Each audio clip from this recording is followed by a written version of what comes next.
they're a good team. And I think for us, if we beat them and we get this spot for World, that way we actually prove that we are a good team and that we actually deserve to go there because we beat them. So I think if we manage to play against a strong team in the finals and we can win that way, I think it can prove a lot for ourselves. The team's got a lot to prove after going down 0-1 in the series. Welcome back to European Regional Qualifier, where Origen is 1-0 up against the Unicorns of Love in our first game of the day. Before we get into game 2, keep an eye on the client coming September 8th. That's when those 5 new project skins will hit the Summoner's Rift. As we've mentioned a few times, they've got those unique spell animations, they've got particle effects, they've also got the possibility to give you those super cool project minions. If you coordinate skins with your team, you'll see those Bionicle minions in just a second. Check out leagueoflegends.com for all of the information and details. While we jump back into our regional qualifier finals between UOL and Origen. Origen now blue side. Pick some bans. We saw Kalista, Lulu, and Fizz banned by Unicorns in game 1. Not expecting those to change, but if they do, yeah, what possibilities does it open up for Origen, who are blue side to Fisher? Well, the thing for Origen here is, as long as they ban smart and remove some OPs as well, they should be able to put themselves in a situation where there's just one clear-cut pick they want. Like, let's say they ban the Braum, they set up for Gangplank first pick, as an example. But if they leave both open, suddenly Unicorns will be able to trade, and that's what Origen wants to avoid now here on blue side. I think definitely touching back on what we talked about earlier is that Morgana ban. I think you can let that go for Origen, especially now that you're switching sides. And honestly, I would like to see them target Maokai on Vizicsacsi. He's a tank player, and I think Nautilus is just a way worse version in terms of what he brings to the table than Maokai. I don't know what else Vizicsacsi is going to play if you get rid of the Gangplank too. If Poppy? you get Soas, yeah.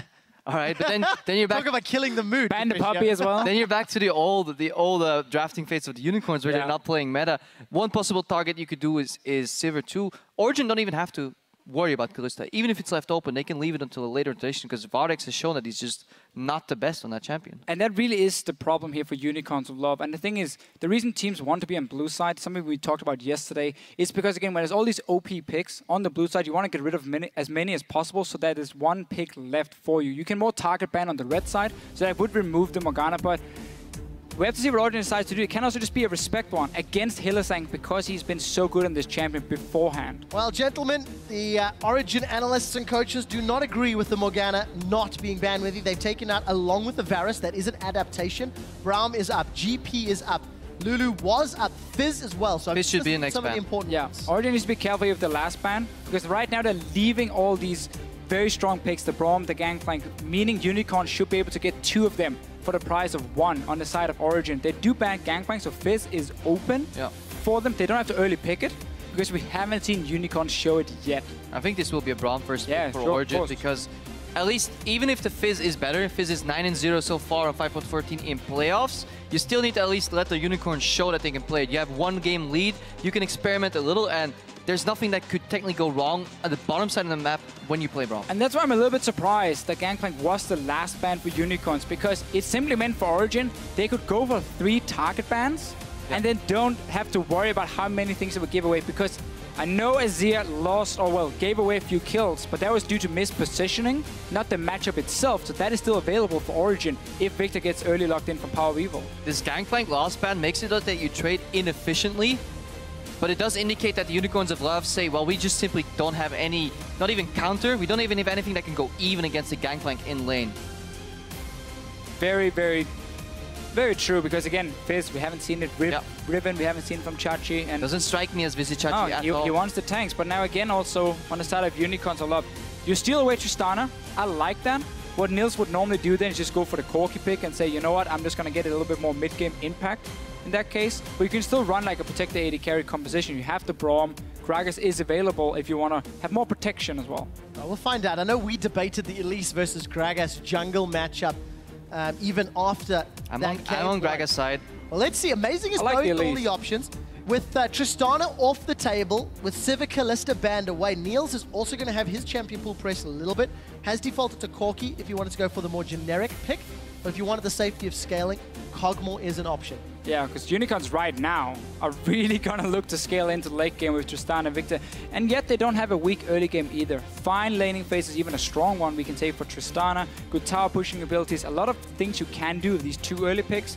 Now, of course, with Elise taken, we expect the Gragas for Horo again, and maybe Alistar from Hylissang, and we get close to the same kind of composition for Unicorns. I wish Xpeke or Soaz played Yasuo.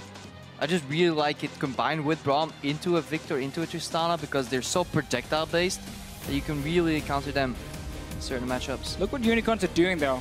Not the Tahm Kench, but the Annie pick, even though it's still a hover for them. With Origen now having a hyper carry again with low mobility, we might see them change it up a little bit now that Sivir is being banned away and say, okay, we need guaranteed engage. We don't get the same mobility as we had in the last game, so we need to flash tippers instead to start these fights and catch out Origen, who were very often in the wrong position. And if they want to round out the team composition, Unicorns could once again go for that Maokai top, which fits in with that style, hard engage with the Annie as well. But for Origen, technically Kog'Maw is still a flex, even though we've not seen Peke run in the mid lane and it has fallen out of favor. But we talked about so much of versatile flex picks coming into playoffs. How do they round out their comp? I think Origen could do what they did yesterday, Game 5 against Rocket, and just simply steal the Maokai away. Yeah, Maokai Zir right here would be just fine for Origen. I think it's an incredibly good option to protect the Kog'Maw. Peke could even play something else. If he wants more aggression, he could go for Ahri. Maybe add a skirmish component. I don't think he needs to. I think the sheer amount of zone control out of his Zir should be plenty. You can still fizz as well, though. If you expect Maokai to come in on the other side, that's a great matchup for you. Correct. Especially once you start getting towards level 6 and you become the split pushing threat. But then obviously your entire composition will no longer be based around protecting the AD carry, which might be what they're looking for instead. And it looks like it's going to be a mid lane, and then we get that Corki for Nils we mentioned earlier. Unless you take a page out of Nukeduck's book. Corki AD carry, Corki mid, and then Kog'Maw AD carry. Long-range poke, though, is very good against Victor. It's always been one of the problems for Victor and Azir is like the long-range poke machines, even though they've slightly fallen a little bit out of favor outside of maybe Varus, is that you can't get your mass amount of burst because they're just standing so far back, hitting you again and again and again. So Origen, drafting a poke composition after they see the Victor come in, after they see Tristana, so Unicorns don't really run a whole lot of poke. But if they get close enough to start the fight with this Annie, they have enough damage to take it down Origen. And I want to see if Vizichachi be able to recover from his Maokai being able to be picked away, especially this late. Unicorns have loved it. Leaving him a 5th pick counter pick yesterday, that was a Nautilus, but it didn't pay off at all. They didn't prioritize the Maokai early at all. Yeah, he could Gnar if he wants to win the matchup. Yeah, I mean, this is the only way for him really to start taking over that matchup and could become a little bit of a split pushing threat. But then we just got to see Unicorns now show coordination, because you need to have that flash tippers timed with the TP of a Mega Gnar coming in for them to get onto this backline of Origen, because there are enough threats and it can be very difficult for Unicorns. But I feel like just by having Annie, it's almost guaranteed enough to always start the fights and get Victor and Tristana in position to deal damage. So this is the second time in a row that I like the Unicorns composition. It has a clear identity, a clear purpose. They've played to the strengths last game at times. They didn't do it consistently, but they've shown improvement. So they did use their practice time. And Horo looked better than he did in playoffs. And I also like some of the growth from Origen as well. 2 Maokai games, first time all summer for Soaz, both times denying it from respective opponents to help his own team's picks and bans. I want to see Pekka on this Kog'Maw. He got punished for poor positioning in game 1. Yeah. It's going to be even more painful on a Kog'Maw in game 2. I'm honestly not a fan of their comp. I think it's way too magic damage heavy. And I think once you've already seen the Annie Gragas, there's enough tools to start fights reliably from the side of Unicorns on left that running a poke comp is very risky. And your Braum, while he's fantastic when targets run at you, he's not hard disengaged like a Janna coming in there, so risky. And I also remember Hylissang's Annie from quarterfinals against Rocket, roaming to help out all over the map. Hylissang can read the map relatively well, so it's going to be some pressure for Origen to avoid the pressure from the Unicorns of Love. We are in the European Regional Qualifier Finals. The winner of this series will be one more team going to Worlds. And will it be Origen or the Unicorns of Love? We'll find out once a team gets to 3 wins. That is usually where it ends. Yeah, that's pretty much where it ends. I want to see if Varus can hyper carry, because we've criticized him before. He does go even out in lane. He did decently well in Sivir last game, but can he play at Tristana the way Niels does it, playing at the front line, being comfortable enough to sidestep skill shots and then turn on the aggression? And it's very fun when we see Unicorns finally put him on a hyper carry. There's no help. I mean, there's nobody here to buff him up. There's no Lulu. There's not going to be anything really to protect throw him in the water. Vardax. It's kind of like Vardax, go solo carry right now.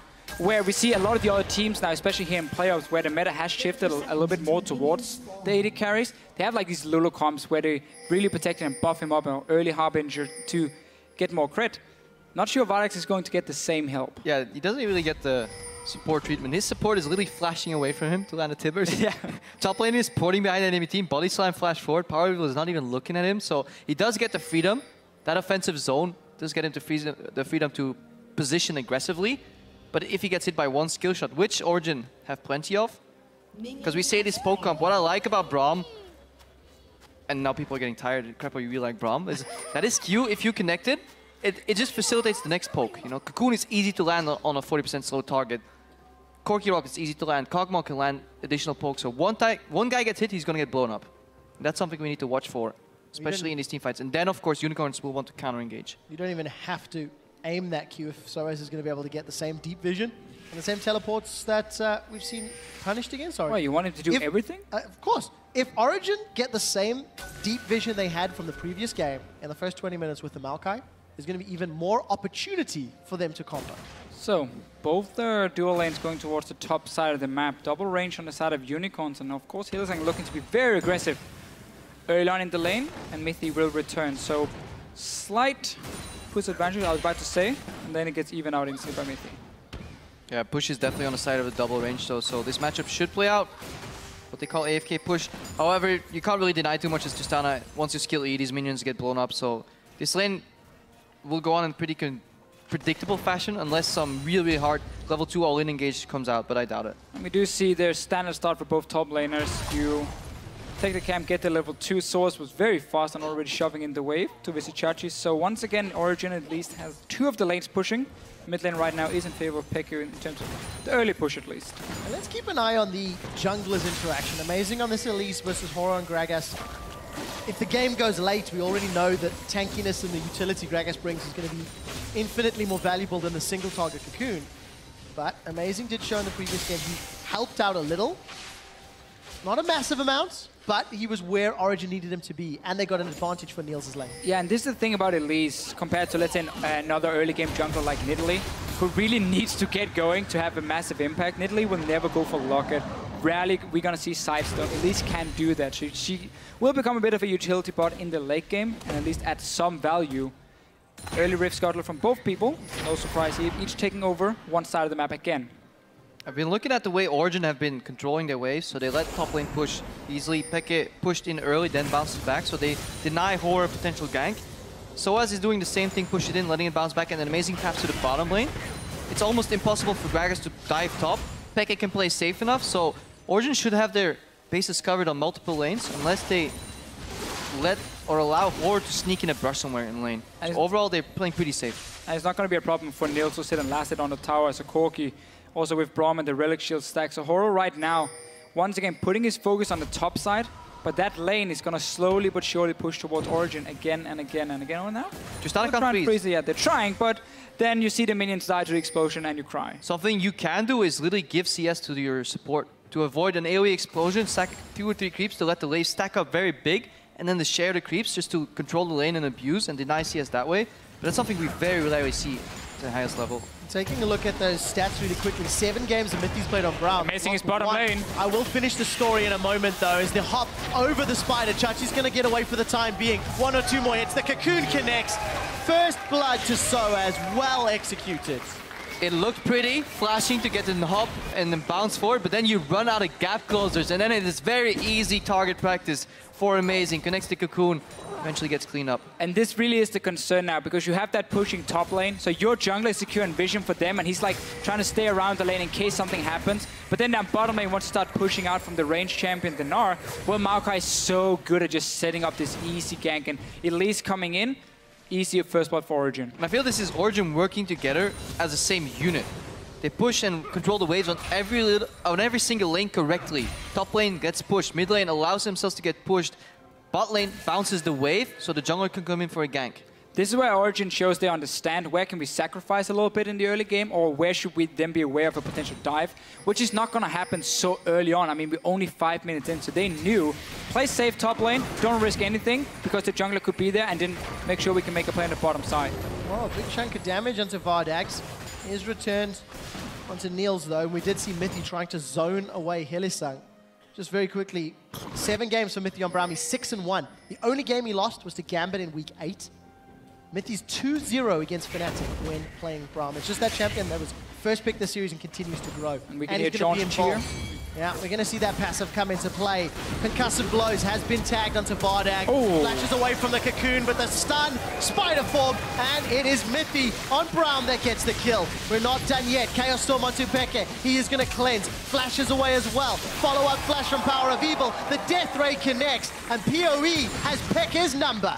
So once again here, Origen are playing out the early game really well, but then Power of Evil decides he wants to be part of this game as well. Gets a solo kill. Soa's going aggressive in the bottom lane, but Horo's on his way down. This is very aggressive. Your jungler was just on the top side. There's no help for Soa. Chachi needs to get level 6 though, no Gnar. Let's find out if you'll get it on these minions. Horo's come in. We're in a 1v2. The Twisted Advance comes out. Flash away from the body slam. Somewhat predicted, I feel. Well played by both sides here. Look at how Soaz was waiting for Horo to potentially body slam. Horo didn't want to body slam aggressively because then you can Twisted Advance through each other. So both teams holding the cooldowns well, but eventually if Soaz plays it out textbook style, he will always get away. I just like to see how teams are using the jungle information. Amazing goes top to gank. Power of Evil flashes forward. He's not afraid of chasing that kill onto Peke. And then Source is the guy making the mistake in the bottom lane, going aggressive, with his junglers just been on the top side. Yeah, Power of Evil knew at worst he will trade flash for flash. And that was a good opening. Peke was actually pretty slow on that cleanse. Could have maybe survived if he instant cleansed and flashed away. Well, coulda, shoulda, woulda, and Peke's 0-1. Again soloed by Power of Evil. This matchup should be more in PoE's favor, though. And we do see a lane swap as Soaz is headed top. And so many times this season, we've seen Power of Evil play mid and build a tier first. Hang on, amazing. Usually you do this with Miffy. Flash over Cocoon. Gets past. Repel comes up for a few seconds, but Amazing's going to get run down, I feel. There's a stand behind me. That's a decent Unbreakable. Will block some of the damage. Enough for Niels to get in place, and they save Amazing's life. That was a mistake from Hylissang. If you want to catch Elise, you use your Q, because if she repels, your Q will not land, therefore you will preserve your stun stack. If you W AoE and you will lose your stun stack. Therefore when she lands, you can no longer catch up, you can no longer stun. Amazing could have died there. And also him just invading in on his own. Maybe yeah, that's greedy. Maybe they've gone to the top side or a bit further up the river, I guess we can say, to put a ward himself. Gets caught up, but Unicorns gets nothing this time around. Only Power of Evil who's been able to get that early kill. The other lanes are behind from the Unicorns on Love, and now it's their turn to place a deep ward, the pink ward. Horo, he spotted the other one after what, like 10 minutes? Previous one is around 16 minutes in fact. Oh, even better. In game one, it's placed at 7 minutes, killed at 23 something if memory serves, but we'll find out how much value Unicorns can get from that red buff ward. It's like a mini game within itself. Just take a look at the lane, by the way. Every time we see the top, I see Vardex jumping away from Soa. And look at the swap here Unicorns have made. This is not smart. They're leaving Vardex on his own top side. That means even though Chachi could free farm in this lane, even have a bit of pressure on the Maokai, they're putting him down bottom lane where he can't defend on his own. And Soaz, he's just going to go TP down instead of a potential dive. Unicorns are really losing out right now. Let's see if Origen can get kills to back up the tower dive. It's been set up. The tower's dropping, and here comes Soaz. The Glacial Fisher comes out from Miffy as he gets stunned. Chachi's nowhere near Mega Gnar. They've traded supports thus far. They will get themselves a kill. One more shot. Sloppy. From the Unicorns, or from Origen rather. Good turnaround there. Hylissang realizing he's going down, so he gets a good Tibbers. That could have been executed way better by Origen. And I don't even think Origen had to make the play. They were getting a free tower in the bottom lane. It's a Gnar and you're defending. They can't do anything against Corki Braum at this point. And yet you go for the aggressive play, giving up loads of farm top from the Maokai. That would have just been a free tower for Origen, but then again, I'm the old school kind of guy. I don't want to take the risk if it's not necessary. Looking at Vardex, the poor Vardex, not only does his team not build any support around him, then they leave him 1v1 against the fed Maokai. It's like, yo, this guy's fed. We don't want to deal with him. Vardex, you're the hyper carry. Start carrying. It's a little early for that, but luckily for him, Soaz goes to the bottom and OG botch up that dive. But again, that was a play where Origen could have gotten ahead. They're making these tiny mistakes we're not used to seeing from them. But again, just the whole setup was really weird from the Unicorns of Love. Why would you have that level 6 Tristana in the one-on-one lane where your Gnar was already doing fine? You shouldn't allow Origen just to dictate how the lane phase should look, because that was a free bot lane tower for them, no matter what. Well, Neil's and Amazing, they want to get themselves another tower. Cocoon doesn't connect with Vardags. There is a teleport available for Chachi, and it is going to get channeled. We did see Vardags use the Buster Shot to push Niels away, and they used the TP to save a tower only. It's okay just taking the tower. You don't have to dive. Niels? Trying to send a message. I think we need... Give me a few more hits on that tower instead. We need a support AD carry, like support group intervention. Hey guys, it is okay to just take the tower. Take down 3 outer turrets, get the goal from that. As the play-by-play in the group, I like the tower dives, so just to, you know, throw in a countering opinion. And talking about some countering opinions, I think this is the team composition from Origen that deserves a locket from Unicorns of Love with all of those magic damage. Good call, effects. Trevor. Great call. And I know Crepo, you know, I feel strongly about that. We discovered this yesterday. We'll revisit it later in the series. Is Mythy going to take some trades from Chachi? Let's see. Do Origen commit for another dive, or do they accept the tower only? Well, Koro is sitting back here. He's ready, and he's even showing himself. So this time around, Origen had no choice other than just to hit the tower and then back away. Origen's composition excels at sieging. However, they have to be careful for potential flash tippers and flanks from Visit Chachi. They have to respect Hylissang, because especially when Power of Evil is around, luckily he's stuck in the mid lane. So I like when Origen groups and throws out these Braum Qs, Cocoons, Rockets, because they can slowly whittle them down. For picks. Same way Power of Evil is going down. Soa's back. Why did Soa's back off? Don't know. Official? I mean, maybe Origen realized they've been a little bit too aggressive lately, and they're like, okay, guys, sit back. 3 kills, who wants them? Just take a little bit easy. Despite the over-aggression, Origen still have a 2,000 gold lead. Right, let's again, the combo here from Origen. The thing is, yes, it's very magic damage heavy, but they're not looking to go full late game with this kind of composition. When you play these poke comps, if you can execute them properly and ward your flanks, so as you can fight all you want, I'm not going to stop talking, because when you have these poke comps, if you get ahead and if you play the map correctly, they can be so effective. They can be almost impossible to play against. So it's up to Unicorns of Love to show us coordination in the engage to stop this poke coming from Origen. They're going to get Lute and Zeko on Pekka very soon, and then it's really going to start hurting when Origen groups up. And as long as they ward the flanks, it's all on Hylissang and then Chachi with the Mega Gnar. And I think we're being, you know, yes, we are being very critical of the mistakes that we're seeing, but we still also have to call out the obvious. 2 towers, an extra kill, you know, 3,000 gold lead. These are all the things Origen have already. Frozen Heart completed, Trinity Force completed, and they've got a poke comp. You have to be ahead with a poke comp in order to make it work. If you can get engaged upon and lose, that's it, you're done. So everything that Origen needed to do has happened, and that pink ward, not as much value as Origen's, but still 5-6+ minutes. Origen is playing to their strengths, and they're not making the same mistakes they were earlier in the last game. Let's see if they can snowball the lead, finish it out. Obviously, tier 1 towers are incredibly easy to take. It's the tier 2 ones that become incredibly tricky, because they just allow for more flanks, more hard engage, more flash tippers. Overall, Hylissang now finish up that distortion too, so need to see if they can make that work. But it is in poke compositions where it tends to be a little bit easier maybe to ward your flanks once you start taking out these outer turrets, because there's like 2 openings near the mid lane, obviously from where the Raptor camp is and where the Wolf camp is. You've got to make sure that is warded properly, and then you should prevent most of the standard flanks coming.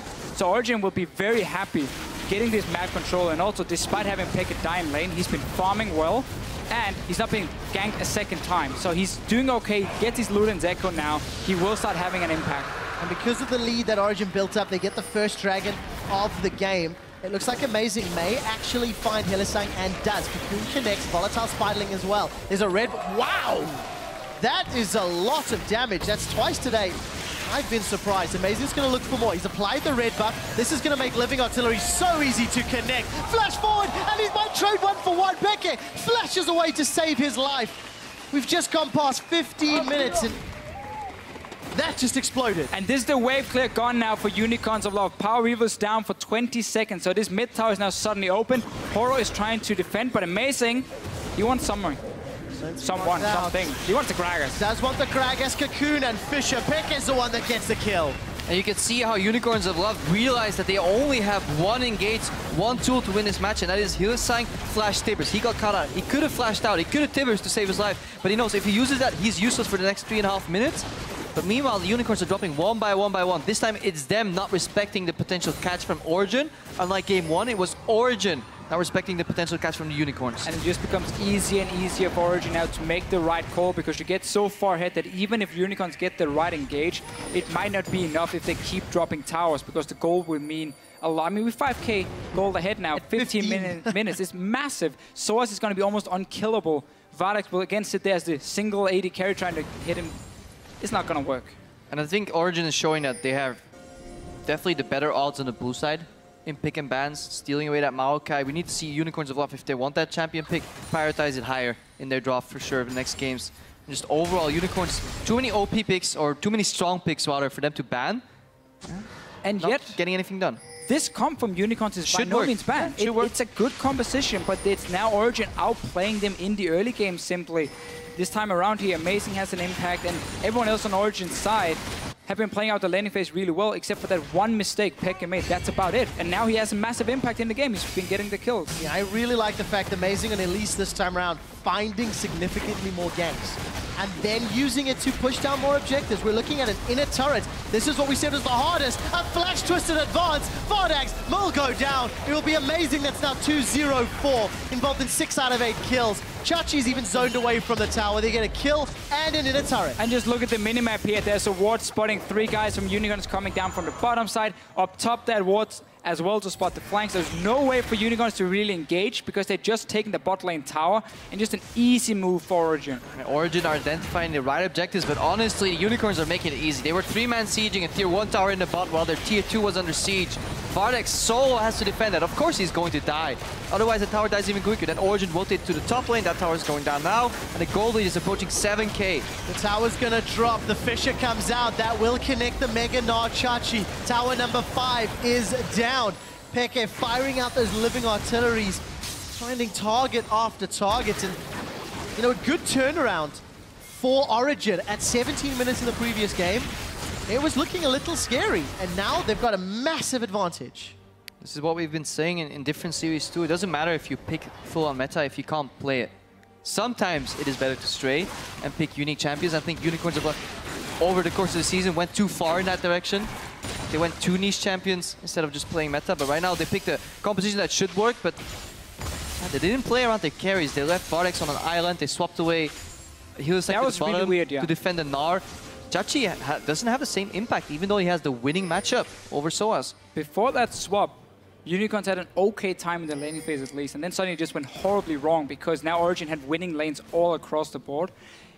One thing we see from Origen is how they set up Amazing in the early game though, or how he sets up his own ganks together with the team, because it's so easy for him to pick the right lane with how they're controlling these mini waves, saying, okay, we don't mind getting pushed up top if it means down bottom lane we get control of Amazing, and they really make sure they can use him so effectively.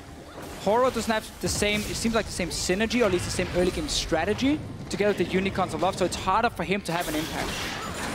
Look at Origen, they're yielding pressure in the top side of the map, but they're pushing mid, they're pushing bot. This is only the 2nd tower they've lost in this entire game. They have 5 already, they're knocking at inhibitor towers already, so Unicorns are just so many steps behind. Whenever they take in objectives, or 1 objective, Origen will take 2 in return. That's exactly what Origen looked to do. They've got an inner turret down bottom, a lot of deep vision in Unicorn's jungle. And you know, we touched on the different jungle impact, and Horo has spent a lot of time trying to focus the mid lane at Peke. We'll get to that in a second as Hylissang has flashed and put Tibbers down. So as Vengeful Maelstrom is up, damage will be peeled. The Wallop does not connect, and he manages to get away from a 2v1. This means Origen can continue the pressure down bottom. Vardex is in trouble. Can he dodge the skill shot? We will find out. Buster shot comes out, flash forward from Amazing, and the big one from Niels sends the hyper carry home. Yeah, that Maokai is really not the one you're looking to target if you are the Unicorns a lot with your flash Tibbers. Instead, Origen looking for even more potentially. Peke at least looking to see if he can land some damage on Pavio, but he backs away. So Origen once again, they get the tower, they get kills, get map control, and they can be so happy with how they're playing out this game. 36,000 gold to 28,500 gold. You can see the win-loss records with a lead or deficit in 20 minutes. And for Unicorns of Love, they've had a fair few deficits at 20 minutes, unfortunately. Especially when they were playing some of those more scaling comps earlier in the splits. But I want to go back to the pregame, the first 15 minutes, and just touch on Peke as well. A player who's now looking more comfortable after being ganked, after giving up a kill. He's actually 2-8-4 before 15 minutes across the last 7 games. 8 deaths across 7 games. Whether being ganked, whether poor positioning, different circumstances, but it's something that is being critiqued a lot when you look at Origen. It does seem to be one of the weak links for Origen overall, that teams can consistently play that strategy and have it pay off. This time, however, Pekka did the right thing. He pushed the lane, level 1 and 2, made it bounce level 3, got it back. He had the support on one side from Amazing. Once he was in the clear, they said, okay, you're safe. Amazing routed to the bottom side of the map where Soa's ending and bounced the wave. So wave control is what got Origen this lead, and their composition is what allows them to snowball the lead in the mid game, leaving Unicorns of Love no chance to come back. And again, it's a little bit like Vardax on Unicorns of Love in many ways, because Origen does not help Pekka either in the mid lane. This game he died one-on-one, so that was his mistake. But if we look at against Rocket, there was a lot of ganks coming in to help Nukedog. They're making sure he can farm on his own, and then again they play the side lanes so effectively, using Source, using Nils, and then the pressure of Amazing and Mythy.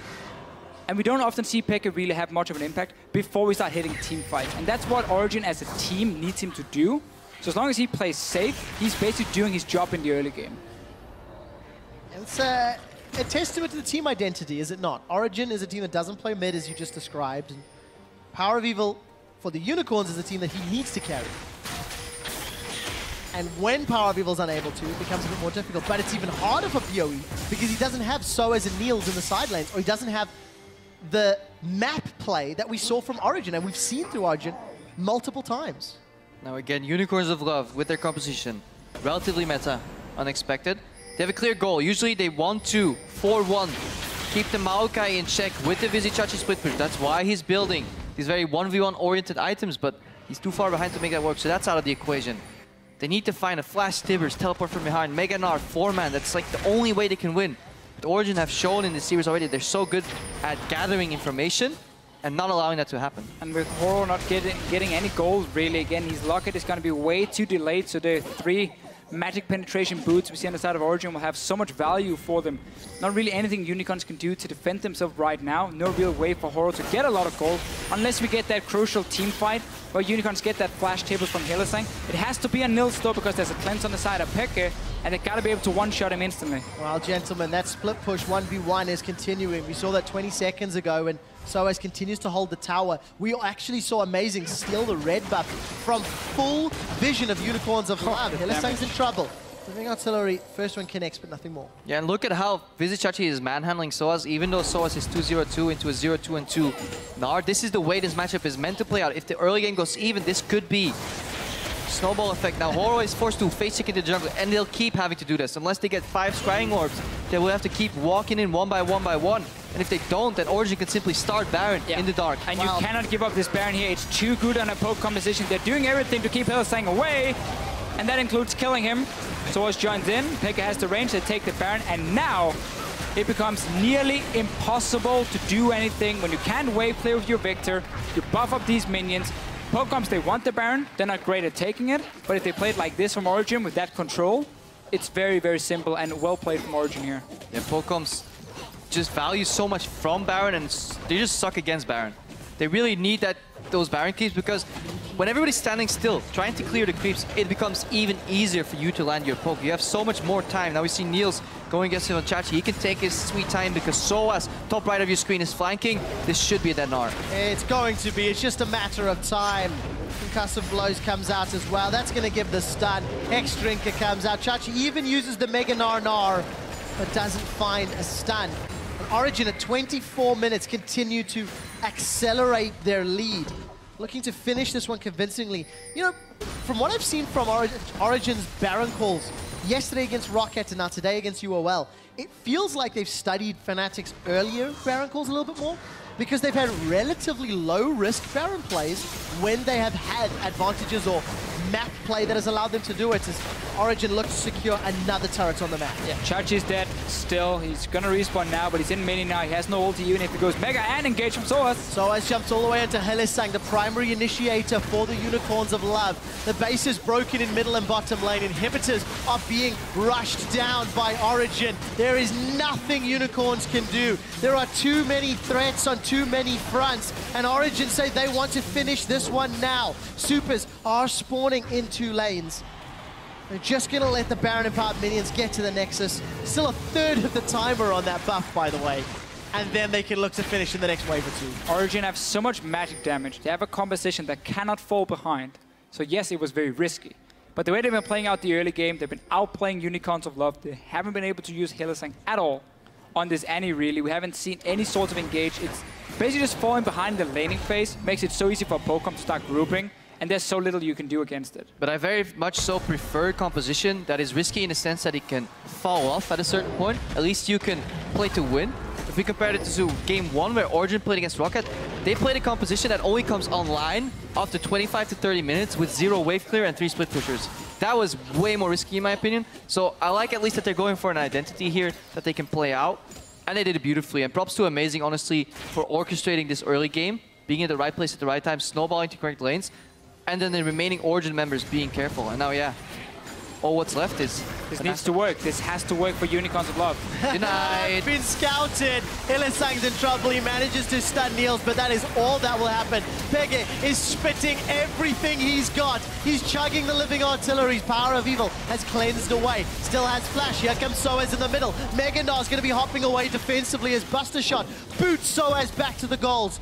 Unicorns have lost their support. Hylissang, Chachi gets away with a sliver of health. And Origen, they've got a banner-empowered cannon minion behind them. It's now melee range. Takes down another turret, another inhibitor. And that's an engage of Power of Evil. You can't get away from Origen. 13-3 at 27.5 minutes. Origen initiate the final push. Origen are looking to go 2-0 in this best of 5, and only a few towers remain. Hylissang's down. Chachi may follow shortly. Let's see what Origen prioritize. Soaz has caught him. Look at those living artilleries. You need the kills, you need the stats. It's an ace for Origen. It's 2-0 in the regional qualifiers, and Origen are one Nexus away from the World Championships.